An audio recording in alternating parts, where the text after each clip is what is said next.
പ്രിയ പ്രേക്ഷകർക്ക് സ്വാഗതം. കൊല്ലം മണലിൽ കോവിൽ കിഴക്കതിൽ മണിയമ്മ എന്ന വയോധിക വിവാഹിതയായിരുന്നെങ്കിലും മക്കളില്ലായിരുന്നു.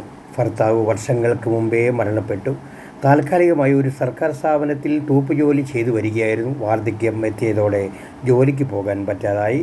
മണലിൽ ഭാഗത്ത് ഒരു കൊച്ചു വീട്ടിലായിരുന്നു ഈ അമ്മ താമസിച്ചിരുന്നത്. വാർദ്ധക്യ സഹജമായ അസുഖം മൂലം വളരെ അവശത നേരിട്ടപ്പോൾ ഈ നാട്ടുകാരൊക്കെയായിരുന്നു അവർക്ക് ഭക്ഷണവും മറ്റ് സൗകര്യങ്ങളൊക്കെ കൂടെ ചെയ്തു കൊടുത്തിരുന്നത്. ഇതിനിടെ ജീവകാരുണ്യ പ്രവർത്തകരായ ശക്തികുളങ്ങര ഗണേശനെയും ശ്യാമിനെയും നാട്ടുകാർ സമീപിച്ചു.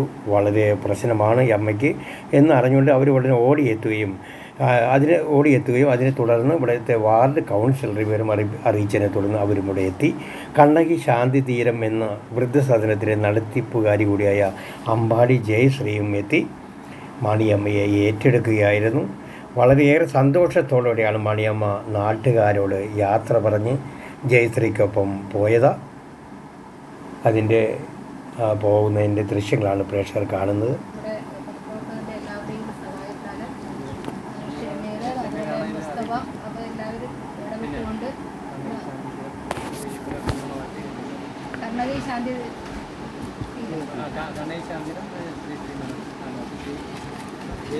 ജയശ്രീ മാഡമാണ് ഇപ്പോൾ ഇതിൻ്റെ പൂർണ്ണമായ ഉത്തരവാദിത്തം അമ്മയുടെ ഏറ്റെടുത്തിരിക്കുന്നത്. കാരണം അമ്മയോട് ഇപ്പോൾ പറഞ്ഞത് ഞങ്ങൾക്ക് ഏറ്റവും കൂടുതൽ സന്തോഷം തോന്നിയ ഒരു നിമിഷമാണത്. കാരണം അമ്മ ഇനി ഒറ്റയ്ക്കല്ല, ഞങ്ങളെല്ലാവരും ഉണ്ട്. അപ്പോൾ ആ ഒരു സന്തോഷത്തിലാണ് ഞങ്ങളിന്ന് അമ്മ ഇതെന്ന് പറഞ്ഞു വിടുമല്ല, ഞങ്ങളൊക്കെ അമ്മയെ പോയി കാണും. തീർച്ചയായിട്ടും അമ്മ ഒറ്റയ്ക്കല്ല.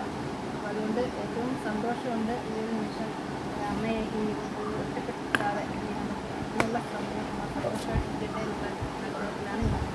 അമ്മയെ സംബന്ധിച്ച് അമ്മയുടെ ആ ഒരു 30 വർഷങ്ങൾക്ക് മുമ്പ് മരണപ്പെട്ടു പോയിരുന്നു. എനിക്ക് മക്കളില്ല. എല്ലാവരുടെയും സഹായം എന്ന് പറയുന്നത് ഈ പരിസരവാസികളൊക്കെ ഏറ്റവും നല്ല രീതിയിൽ സഹായിച്ചുകൊണ്ടിരിക്കുന്നത്. പക്ഷേ യാദൃശ്യമായിട്ട് അമ്മ ഈ കഴിഞ്ഞ ഒരു 3 മാസം മുമ്പൊന്നും മറിഞ്ഞു വീഴുകയും അമ്മയുടെ ഇടുപ്പല് കിട്ടി അങ്ങനെ അമ്മ കിടപ്പിലായി. പക്ഷേ അമ്മയ്ക്ക് സാമ്പത്തികമായിട്ട് അമ്മയുടെ കയ്യിലുണ്ടായിരുന്നു. കാരണം അമ്മ നേരത്തെ ഒരു തൂപ്പ് ജോലി ഉണ്ടായിരുന്നത് കൊണ്ട് അമ്മയുടെ പാർട്ട് ടൈം തൂപ്പുകാരിയായിരുന്നു. അപ്പോൾ അതിൻ്റെ ഒരു ചെറിയ വരുമാനം നമുക്കുള്ളത് കൊണ്ട് സാമ്പത്തികമായിട്ട് അമ്മയുടെ ഉണ്ടായിരുന്നത് നല്ല രീതിയിലുള്ള ചികിത്സയും അമ്മയ്ക്ക്. പക്ഷേ ഇപ്പോഴത്തെ അവസ്ഥ എന്ന് പറഞ്ഞാൽ നമുക്ക് ഒറ്റപ്പെട്ടു പോകും, ആരുമില്ലല്ലോ. ഗണേശൻ പറഞ്ഞ അനുസരിച്ചാണ് ഞങ്ങളൊക്കെ വന്നത്. നേരത്തെ അമ്മയെ പോയി കണ്ടത്. എല്ലാവരും അവിടെ ഇതുപോലെ തന്നെ എല്ലാ നാട്ടുകാരും കൂടി അടുത്ത് കൂടിയാണ് അവിടെ അമ്മയെ കണ്ടത്. ഈ അമ്മയുടെ കാര്യം നേരത്തെ എന്നോട് ഗണേശൻ സംസാരിച്ചിരുന്നതാണ്. അമ്മയുടെ അവസ്ഥകളെല്ലാം പറഞ്ഞ് കൊണ്ടുവന്ന് ഒറ്റയ്ക്കാണെന്ന് പറഞ്ഞു. പക്ഷേ ഇപ്പം ഞാനിവിടെ വന്ന് കണ്ടപ്പോൾ അമ്മ ഒറ്റയ്ക്കല്ല, ഈ നാട്ടുകാർ മുഴുവനും അമ്മയ്ക്ക് സപ്പോർട്ടായിട്ട് നിൽക്കുന്നു. ഇതേപോലെ തന്നെ എന്നും ഈ ഒരവസ്ഥയിലാണ് മാറ്റപ്പെടാത്ത രീതിയിൽ എന്നും അമ്മയ്ക്ക് സപ്പോർട്ടായി ഞങ്ങളുണ്ടാവും. ഞങ്ങളുടെ സ്വന്തം അമ്മയായിട്ട് തന്നെ ഇന്ന് മുതൽ അമ്മ കണ്ണകി ശാന്തിയത്തിലെ അമ്മയായിട്ട് ഇനിയുള്ള കാലഘട്ടത്ത് അമ്മ നല്ല ആരോഗ്യവതിയായിട്ട് സന്തോഷവതിയായിട്ട് കൊണ്ടുപോവുകയാണ്. അമ്മയ്ക്കുള്ള പരിപൂർണ്ണ സന്തോഷം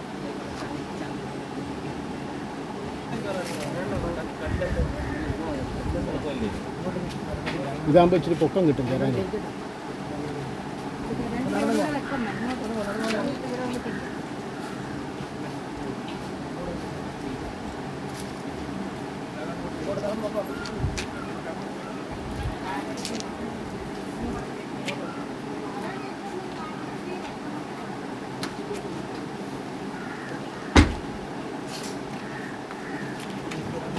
ശരി.